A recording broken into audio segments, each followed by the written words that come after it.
Oh, hi there. Oh, hi there.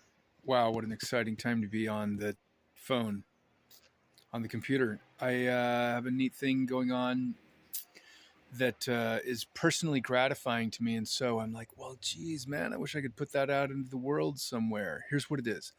I, uh, over this last year, have finally, this has been a personal goal for a long time, I've finally read the complete works of William Shakespeare. Woohoo! Um, nobody wants to talk about Shakespeare except for people who already know everything about Shakespeare. And if you're trying to make yourself into a truly detestable person, uh, always try to think of ways that you can let others know that you already know. Because already knowing is a great way to get rid of the oxygen in a conversation and to, you know, like let other people know that their moment of discovery is, I don't know, not quite as relevant as you're already knowing. And then it's great because then it closes down possibilities and really shuts everybody up. And, you get to be, I guess, better. That's what I do anyway. It makes me a lot better than a lot of people all the time, just a lot. And they never appreciate it.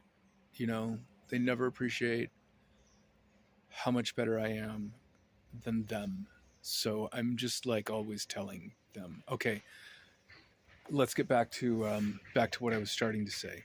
So so I don't have anybody to talk to about this Shakespeare stuff. I make my poor mother listen to it, and she very graciously listens to me. It's fascinating to me. It's such a joy to be interested in it and to have time on my hands at this point in my life to go through it. It's been slow going. It's not easy material for me. Um, I hope to reread it in the years to come, and I hope to be able to enjoy. I don't know, the inevitable theatrical productions and film adaptations and whatnot that'll arise. And I think probably everybody in the English language group, if you are at all familiar with the English language, we have it floating around that sort of the high end of that would be Shakespeare. So I don't think I'm making that up. I'm pretty sure lots of people carry that I don't know, association that Shakespeare would be like the nicer stuff, and sort of the fresher coffee, and not the moldy oldie. It'd be the nicer, the one that you would prefer to have given the option. So I'm delighted to have taken this occasion to do it, and something that has. So I wish to share one. Let's see, a neat thing that has really made a huge difference in my ability to do this. And whoa, let's pause for just a sec. Right, right. Back I am. Um, so I was going to tell you something that has been key in making this possible for me, and that is a wonderful gift that my sister got me. It's this book right here. Can you read it? It's backwards on my screen. It's Asimov's Guide to Shakespeare by Isaac Asimov. This book is, wow, it's such a wonderful, wonderful help. He goes play by play, and um, his purpose is to, let's say, break down the historical background of things, where there is a mythological reference to explain that, where there is a geographical reference to explain that. There are maps, and it's not a lot of interpretation. There's no, grand talk about the transmigration of the soul or the themes of post-late modernity that are essential. That's not his project. His project is just to make it so that a person could read this and understand it, and or just like not be mystified by it, which is an amazing gift because I think most people, myself included, have been, quite mystified by Shakespeare. It's like, oh my gosh, I would read that, but what? I don't. What? What is it I've been talking about? And then invariably, like, the most helpful thing that anybody usually has to offer is, well, it's called iambic pentameter. It's iambic pentameter. It's iambic and it's pentameter. And then you're just like, bum, bum, bum, bum, bum, bum, bum, because it's called poetry. And I suppose that for people who say those words, in the moment of saying those words, it must really feel like they're really changing the world, really just breaking it all down. But that has never, ever made a single bit of difference for me. I don't think it's made a single bit of difference for anyone else, anywhere, ever, either. But to break down the points of reference, the ones I just mentioned, geographical, historical, mythological, political, so that you can go, oh, that's what it is. I see. That's what the play. Okay, so now I get it. Okay, all right. Okay, that's what it is. Okay,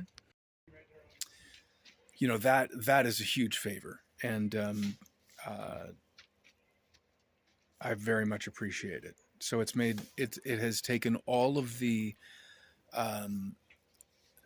like frustrating and unhelpful parts of trying to muscle through these plays.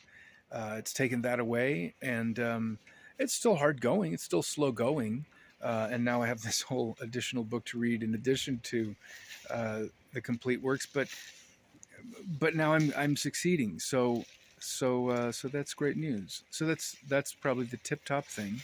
Here's this other neat, very kind of personal point of reference for me.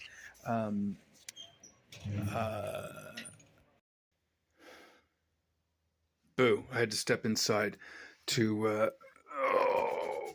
I was getting distracted. There was stuff going on outside. I had to step inside so that I could sort a couple of things out. Okay, so let me give you just a tiny, I'm going to read one tiny little section from this book just to give you a tiny taste of the flavor of what it's like. So we come to this heading, where he takes a quotation, and he says, this is the quotation, the Feast of Crispin. So we're in the play Henry V, the Feast of Crispin. So he's going to break down, what in the heck are we even talking about here? Here's this quote, this line that King Henry says, "This day is called the Feast of Crispin." This is in Act 4, Scene 3, line 40. And now here's Asimov's explanation of this. He seizes upon this in order to explain it. According to a legend which can be traced back no further than the 8th century, Crispin and Crispian were two brothers, Christians, living in Rome. They fled the persecution of Christians begun under the Roman Emperor Diocletian. They traveled to Soissons in what was then Gaul, later France, and there they remained in hiding, supporting themselves as shoemakers. In 286, they were found and beheaded, presumably on October 25th, which became the day of their commemoration. They were the patron saints of shoemakers, and their day was particularly celebrated in France. And it was on October 25th, 1415, that the Battle of Agincourt was to be fought. So, if you're not familiar with this, if you're like me and you're still like in the land of the learning, there's this super, super famous speech in this play, Henry V, the Battle of St. Crispin. And it's, I mean, my gosh, it's just like the most inspirational speech ever. And it's very famous. It's been like parodied in movies and plays. It's kind of, if somebody's trying to write a really inspirational speech, and they know any books or anything, then they might kind of go revisit this one and go, how can we kind of, basically take the same ideas and rework this and make it so that the coach is saying this to his football players, or, I think famously in the film Independence Day, I think the president says it when the world is under attack from aliens, I think. Anyway, it's a super famous speech, and you might be more familiar with it than you realize. So there you go. That's an interesting little breakdown, isn't it? I mean, for me, if I was just reading that, and certainly up until last night when I read that paragraph, I thought, well, I don't know who St. Crispin is. Who's Crispin Crispian? Like, I don't know what, I mean, yes, my heart's with you, but I don't know what we're talking about. So for me, it's really a delight to have that. It's also kind of an amazing thing to know, wow, we're talking about an actual identifiable date in the real world, October 25th, 1415. Wow, it's all kind of like, oh, back in the grand and glorious past, for me otherwise. So it's pretty amazing, a delight for me to nail it down in that way. As it happens, today is October 25th of 2024. So I guess I just feel a little extra feisty wanting to make some kind of a video about this, just to reflect upon this. That seems pretty cool in a personal kind of way. And then even cooler still, my own, so I started this project about this time last year, and whatever, my reading schedule has been a little bit crazy, but I have a couple chapters in Asimov after this play, but Henry V, once I read Henry V, that'll be the last play. For me, that will complete the whole cycle. That will make a complete trip all the way through the complete works. And I didn't plan it that way, but it's meaningful to me because my very first exposure to Shakespeare, anyway, was in the fall of 1989 when I went and saw the Kenneth Branagh's film adaptation of Henry V.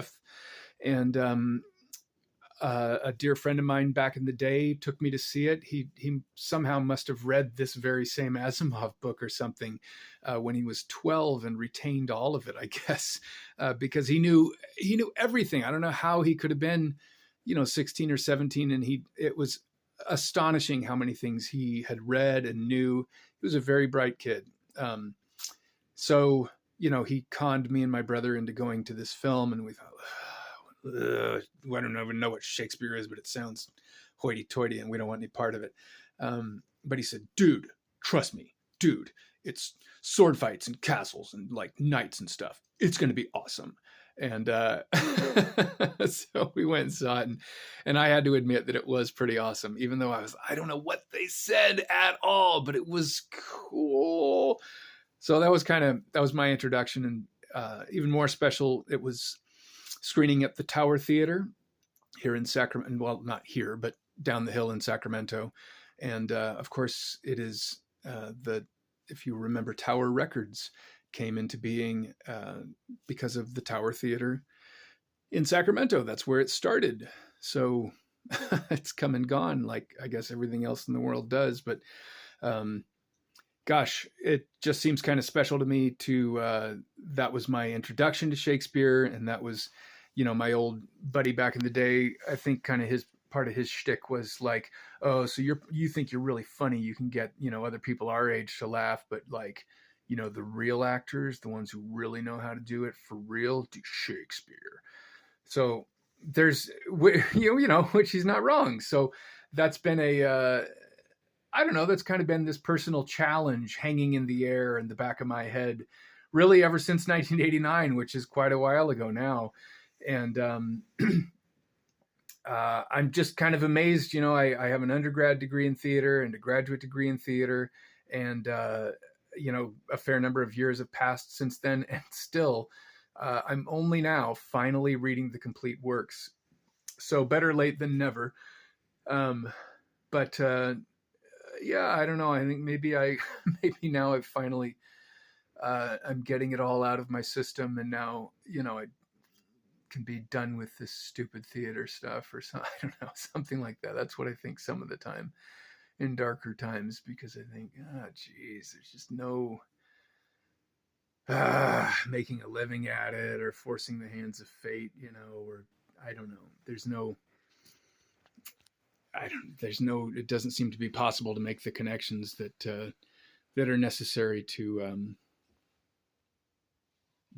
make a career with some kind of momentum and financial gain and all of that stuff that conventionally marks success. Well, that's my story. Read you one tiny last little bit, and this will contain a little quote that probably you've heard of. Let's see. In moving words, King Henry forecasts how in future years all who participate in the battle will recall with delight their part in it, and ends with lines that are sheer magic. Absolutely right, Asimov. He says, "We few, we happy few, we band of brothers, for he today that sheds his blood with me shall be my brother. Be he ne'er so vile, this day shall gentle his condition.